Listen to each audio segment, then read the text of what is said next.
सर्वांना नमस्कार. ऑफिसवाला लव विथ टशन या स्टोरीचे 123 एपिसोड यापूर्वीच अपलोड केलेले आहेत. कृपया ते सगळे एपिसोड ऐकण्यासाठी आपल्या चॅनलला भेट द्यावी. मधु आणि संग्रामच्या लग्नानंतर अर्जुनची गाडी पुढे निघाली होती आणि त्याच्या मागे संग्राम आणि मधुला घेऊन त्यांची गाडी निघाली होती. आणि मग मधुच्या गाडीनंतर अतुल होता आणि बाकी सगळेच होते. आणि आता कोणालाच कळत नव्हतं की आपण नक्की निघालोय कुठं. पाठीमागचा प्रत्येकजण एकमेकांना फोन करून विचारायचे की आपण नक्की काय करतोय, पण कोणाला काही सांगता येईना. आणि गुपचूप अर्जुनच्या मागे जाऊया असं अतुल सगळ्यांना म्हणाला. आता तन्वीसुद्धा म्हणाली, अर्जुन तुझ्या मनात आहे तरी काय, आणि आपण कुठे चाललोय बेबी. आणि अर्जुन बाहेर बघत म्हणाला, तनू फक्त काही मिनिट थांब, मग सगळ्यांनाच कळणार आहे. तुझ्यासारखी सगळ्यांची उत्सुकता ताणली गेली आहे हे मला माहीत आहे, आणि मग तुला एकटीला सांगण्यापेक्षा मी सगळ्यांना एक साथ सांगेन ना. आणि तन्वी म्हणाली, अर्जुन काही सरप्राईज आहे का. आणि अर्जुन म्हणाला, तुला काय वाटतं. तन्वी हसली आणि म्हणाली, खरं सांगू, मला माहीत आहे की सरप्राईज आहे, पण ते इथेच मुंबईत आहे हे बघून जरा चकित झाली आहे मी. मग इतक्यात आर्याचाच फोन आला आणि ती त्याला विचारणार होती की आपण निघालोय कुठे डॅड. पण अर्जुन तन्वीला म्हणाला, नको फोन घेऊ, आपण पोहोचलो. आणि मग इतक्यात एकामागे एक सगळ्यांच्या गाड्या थांबल्या आणि आता अर्जुनने गाडीतूनच हात बाहेर काढला आणि त्याच्या नेहमीच्या स्टाईलमध्ये 2 बोटं हलवून गेट उघडायचा इशारा केला.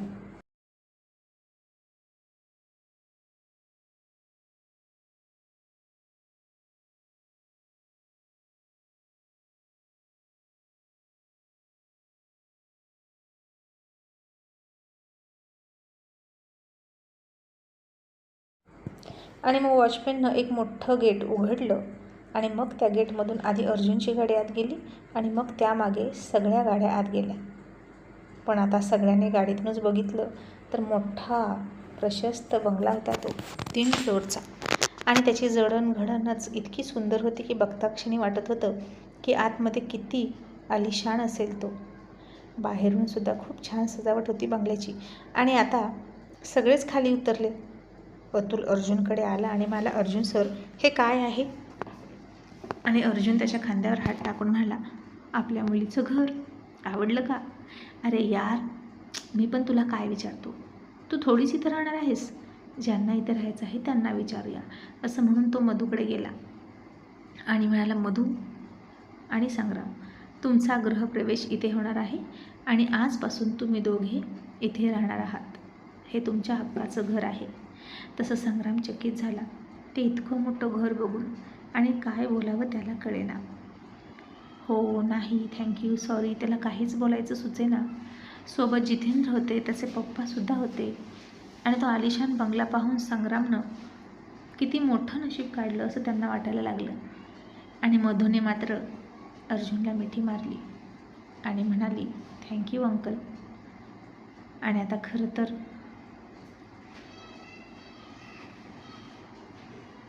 अतुलच मधुला सरप्राईज देणार होता स्वतःच्याच घरी परत नेऊन.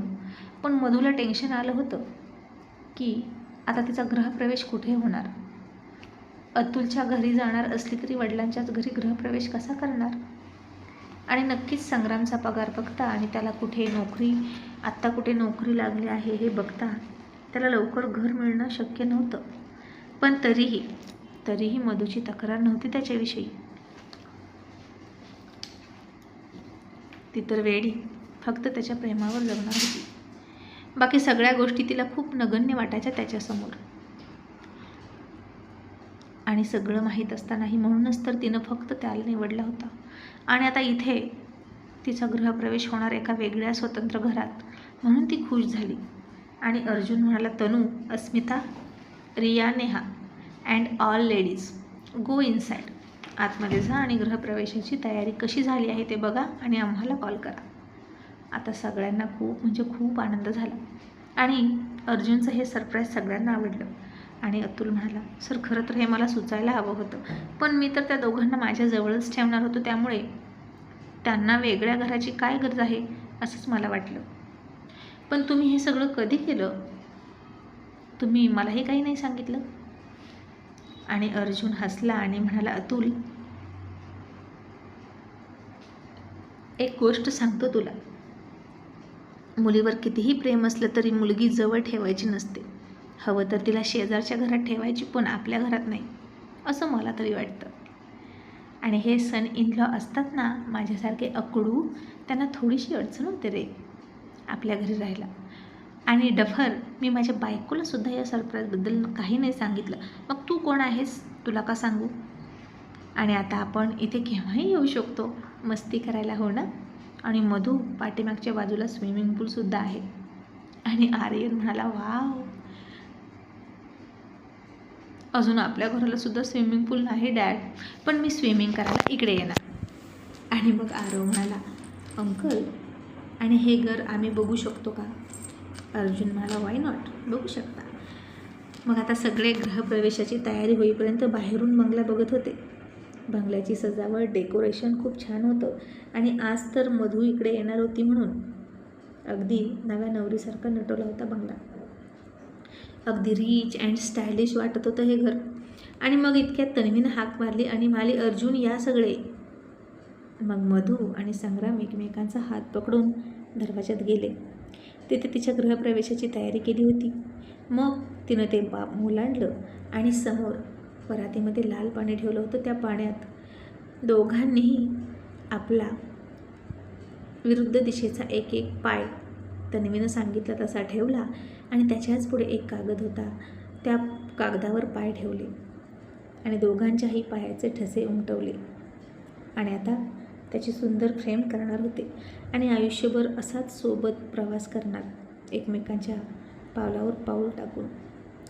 आणि आता सगळेच आतमध्ये आले. ते घर बघायला लागले. हॉलच्या मधोमध खूप मोठं झुंबर होतं आणि फर्निचर तर खूप किमती होतं. जणू काही शीश महाल वाटत होता तो. भरपूर खोल्या होत्या आतमध्ये. तन्वीला सुद्धा ते घर खूप आवडलं होतं आणि प्रत्येकजण कौतुक करायला लागला. आणि मग सगळेच सोफ्यावर बसले आणि आर्या, पिहू खोल्या बघत होत्या. आणि तिथून एका खोलीमध्ये जाताच त्यांना ती स्पेशल बेडरूमसुद्धा दिसली, संग्राम आणि मधूची, जिथं त्यांच्या सुहागरातीची तयारी केली होती. आणि पिहू म्हणाली, वाव आर्या, हे किती बेस्ट सरप्राईज आहे, मला खूप आनंद झाला. आणि अर्जुन अंकलला कोणत्या भाषेत थँक्यू म्हणावं तेच कळत नाही. आणि ते बघितलं आणि आर्या उड्या मारतच खाली आली आणि म्हणाली, डॅड, आम्ही मोस्ट ब्युटिफुल सरप्राईज बघितलं. तसं अर्जुननं तिला डोळा मारला आणि तोंडावर बोट ठेवलं आणि गप्प राहण्याचा इशारा केला. आणि आरवने आर्याला खुणवून विचारलं की काय सरप्राईज आहे. आणि आर्यानं दोन्ही हातांनी हार्ट केला आणि आरवला दाखवला. आणि आता सगळ्यांना समजलं की तिकडे काय सरप्राईज आहे. तसे आता सगळे थोडे थोडे हसत होते. आणि मधू आणि संग्राम, त्यांनाही कळालं बहुतेक त्याबद्दल आणि ते दोघे लाजत होते. आणि अर्जुनच म्हणाला, प्रिन्सेस, आज त्यांची सुहागरात आहे, हे सांगायची काही गरज आहे का? असं अर्जुननंच सांगून टाकलं. तसे आता सगळे खूप मोठ्यानं हसायला लागले. आणि मधू लाजून अतुलच्या मिठीमध्ये तोंड लपवून बसली. आणि मग कुणाल म्हणाला, अर्जुन, आता सगळं तूच केलं आहेस म्हणून तुला विचारतोय, रिसेप्शनचं काही प्लॅन आहे की नाही? नाही म्हणजे आम्हाला सुद्धा आमचं गिफ्ट द्यायचं आहे की इथेच देऊ? तू तर तुझं गिफ्ट देऊनही टाकलं. आणि अर्जुन म्हणाला, आय थिंक रिसेप्शनची काही गरज नाही, मुलांना सारखं सारखं डिस्टर्ब करायला नको, त्यांची लाईफ आता त्यांना शांततेत जगू द्या. आणि लग्नाला ऑलमोस्ट सगळेच होते, त्यामुळे रिसेप्शन कोणासाठी करायचं, म्हणून ते आपण स्किप करू. आणि मग विवेक म्हणाला, ओके. आणि त्यानं आता त्याच्या ड्रायव्हरला कॉल केला आणि गाडीतून काहीतरी आणायला सांगितलं. आणि मग ड्रायव्हर कसले तरी पेपर घेऊन आला. आणि विवेक म्हणाला, आम्हाला माहीत नव्हतं की आम्ही इथे येऊ, पण सरप्राईजली आलोच आहोत, पण आता रिसेप्शन पण कॅन्सल होत आहे, म्हणून मधू, संग्राम, तुम्हा दोघांसाठी माझ्याकडून एक कार गिफ्ट देतो आहे, असं म्हणून त्यानं त्या गाडीचे पेपर त्या दोघांना दिले. आणि विवेक संग्रामला म्हणाला, संग्राम, उद्यापासून ऑफिसला बसने जायचं नाही, कार घेऊन जायचं. आणि आता सगळे खुश झाले. आणि संग्रामला मात्र खूप खूप अवघडल्यासारखं वाटत होतं आणि उगीचच उकळ्यासारखं वाटत होतं, किंवा इथं कोणीच त्याला तू वेगळा आहेस, तू गरीब आहेस असं जाणवत देत नव्हतं, पण आता त्याचं मनच त्याला खूप कसं तरी फील करून देत होतं. म्हणजे बघा ना, त्याचं काहीच नाही आणि त्याच्याकडून फक्त तोच होता मधूसाठी, आणि बाकी सगळं सगळं मधूचेच नातेवाईक देतात. गाडी, बंगला, घर, आणि मधू त्याच्या आयुष्यात जादूची परी बनून आल्यासारखी आली आणि त्याच्या आयुष्याचा कायापालट झाला असं त्याला वाटायचं. त्याचं स्वाभिमानी मन हे कदाचित घ्यायला नकार देत होतं, पण या सगळ्यांचं प्रेमच इतकं होतं की दुधात साखर मिसळल्यासारखं सगळं गोड आहे असं वाटायचं. तसाही तो अतुलच्या घरी स्वतः पैसे देऊन राहणार होता, मधू आणि त्याच्या खर्चाचे, आणि त्यानं कधी कल्पनाही केली नव्हती की सगळं असं त्याला मिळेल. पण तरीही हे सगळं मधूमुळे आहे आणि मधूचं आहे हे तो विसरला नाही. खरं तर त्याला आता काही बोलवत नव्हतं, त्याच्या भावना व्यक्त करता येत नव्हत्या आणि तो शांतच उभा राहिला आणि त्याचे डोळे फक्त पाण्यानं भरून आले. मधूच्या लक्षात आलं त्याची परिस्थिती. तिनं त्याचा हात घट्ट पकडला आणि कसाबसा त्याला त्याच्या इमोशन्स काबूमध्ये ठेवायला सांगितलं.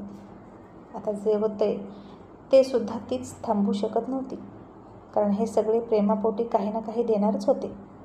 आणि आता नेहमीप्रमाणे कुणाल आला आणि त्यानं स्वित्झर्लंडची हनीमूनची तिकीटं दिली आणि 8 दिवसानंतरची बुकिंग आहे, त्यामुळे तयारीला लागा असं म्हणाला. आणि अर्जुन म्हणाला, सालेसाब, तुम्ही सगळ्याला एकच गिफ्ट का देता? दुसरं काही सुचत नाही का?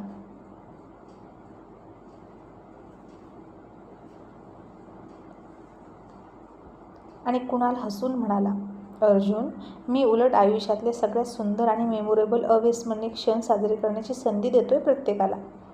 त्यामुळे सगळ्यात जास्त आभार माझे मानणार सगळेजण. बरोबर आहे ना बच्चे कंपनी? तसे सगळेजण हो म्हणून हसले. आणि मग आता सगळ्यांनी असंच काही ना काही गिफ्ट दिलं. कोणी फ्लॅट दिला, कोणी जमीन दिली, तर परी ऋषीने त्याच्या पगाराला शोभेल असंच आणि परवडेल असंच गिफ्ट दिलं. ते पण खूप ताटमानेनं दिलं. आणि इतक्यात आर्यन म्हणाला, मिस्टर ऋषी, तुम्ही काही गिफ्ट देऊ नका, तुम्ही फक्त सगळ्याला पोलीस प्रोटेक्शन द्या. आणि इंद्रा म्हणाला, हो, आणि सगळ्यात जास्त आर्याला द्या. तसे पुन्हा सगळे हसले, कारण ऋषीकडे पैसा नसला तरी पावर आहे हे सगळ्याला माहीत होतं. आणि ही पावरच भल्या भल्या पैसेवाल्यांना झुकायला भाग पडते. आणि आता इंद्रानं सुद्धा गाडीच दिली. म्हणजे त्याचा तर आधीपासूनच प्लॅन होता, कारण संग्राम ऑफिसला यायचा आणि उशिरा वगैरे यायचा आणि त्याचे हाल व्हायचे. मग गाडी असेल तर त्याची दगदग होणार नव्हती. आणि आता संग्रामकडे झाल्या 2 गाड्या चक्क. आणि मग अर्जुन घड्याळात बघून म्हणाला, आय थिंक लेट्स गो. त्यांना आराम करू द्या. मधू, संग्राम, घरात नोकर चाकर आहेत, सगळं घर सेट आहे. आणि अतुल, नेहा, मला वाटतं तुम्ही दोघांनी काही दिवस थांबावं त्यांच्यासोबत, ते रमेपर्यंत. आणि नेहा म्हणाली, तसंही तिकडे जाऊन आम्हाला घर खायला उठणारच आहे, त्यापेक्षा इथे थांबतो, काही अडचण नाही. आणि मग सगळ्यांनी पुन्हा मधू संग्रामचा निरोप घेतला आणि निघाले. आणि तन्वी म्हणाली, अर्जुन, तुझ्या कसं डोक्यात आलं रे तिला घर गिफ्ट करायचं, तेही इथेच?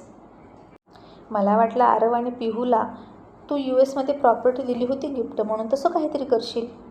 अर्जुन म्हणाला, तनू, खरं सांगू, ॲक्च्युली ते घर आपल्यासाठी घेतलं होतं, पण मधूचं लग्न ठरलं. तिच्या सासूचं ते बिहेवियर बघितलं आपण, स्वतः जाऊन तिच्या सासूची ती वागण्याची पद्धत बघितली की नाही, आणि मनात आलं की आता या घराची गरज मधूला आहे. आणि US प्रॉपर्टी देऊन काय करणार? संग्रामकडे बिझनेस माइंड अजिबात नाही आहे, मला माहीत आहे. मग त्या प्रॉपर्टीचा त्याला काहीच फायदा होणार नाही. आणि मग बेबी गिफ्ट तेच द्यावं ना ज्याचा समोरच्याला उपयोग होईल.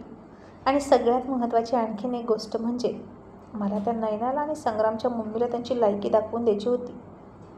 तशी तन्वी म्हणाली, अर्जुन, अरे संग्रामची मम्मी, तिची काही खबर आहे की नाही?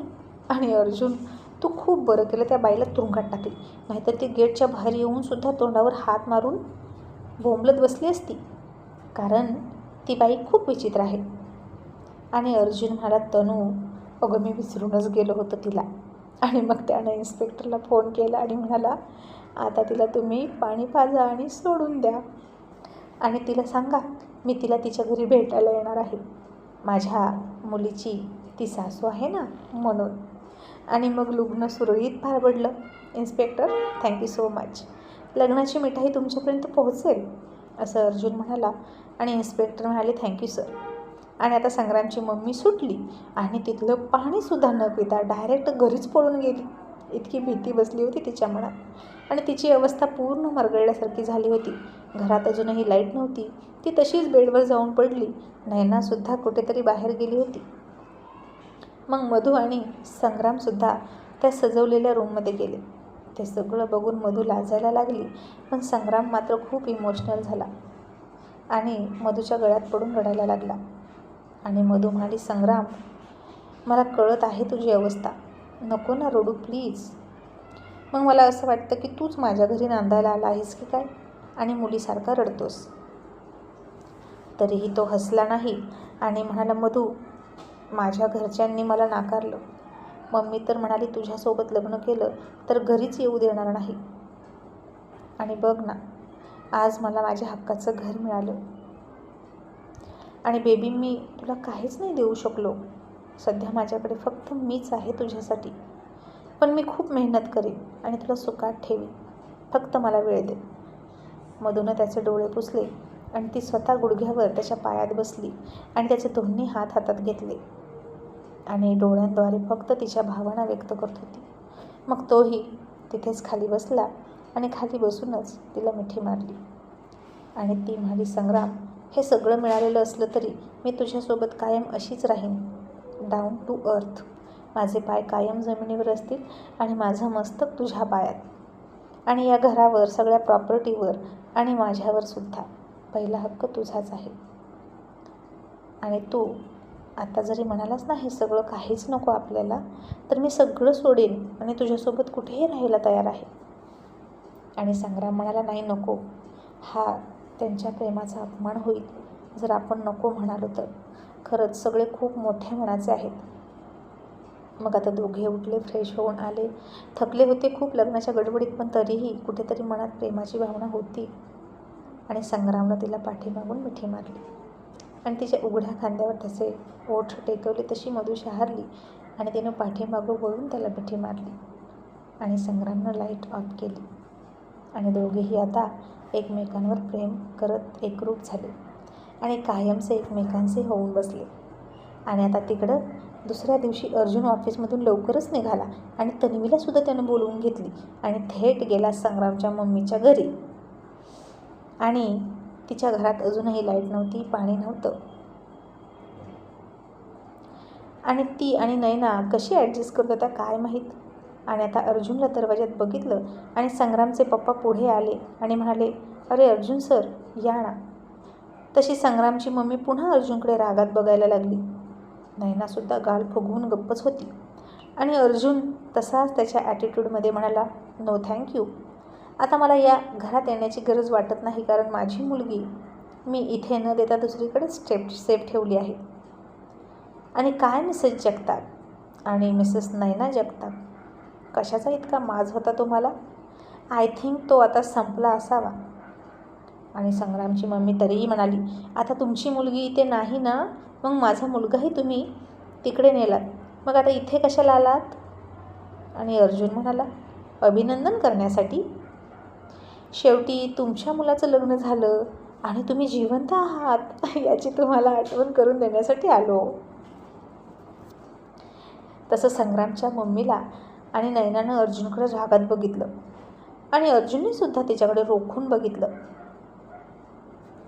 आणि तिला टशन देत एका एका शब्दावर जोर देत म्हणाला, you can love Arjun, you can hate Arjun, but you can't forget Arjun.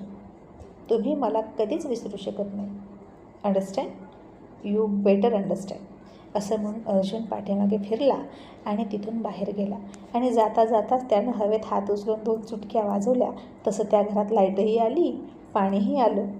तशी नैना आणि संग्रामच्या मम्मीला एसीची हवा लागली आणि त्या दोघी आनंद वाटून घेण्याऐवजी त्यांच्या नेहमीच्याच रुबाब आणि ॲटिट्यूडमध्ये निघालेल्या अर्जुन आणि तन्वीकडे चकित होऊन बघत होत्या. आणि खरंच त्या दोघीही अर्जुनला आणि त्याच्या ॲटिट्यूडला कधीच विसरू शकत नव्हत्या.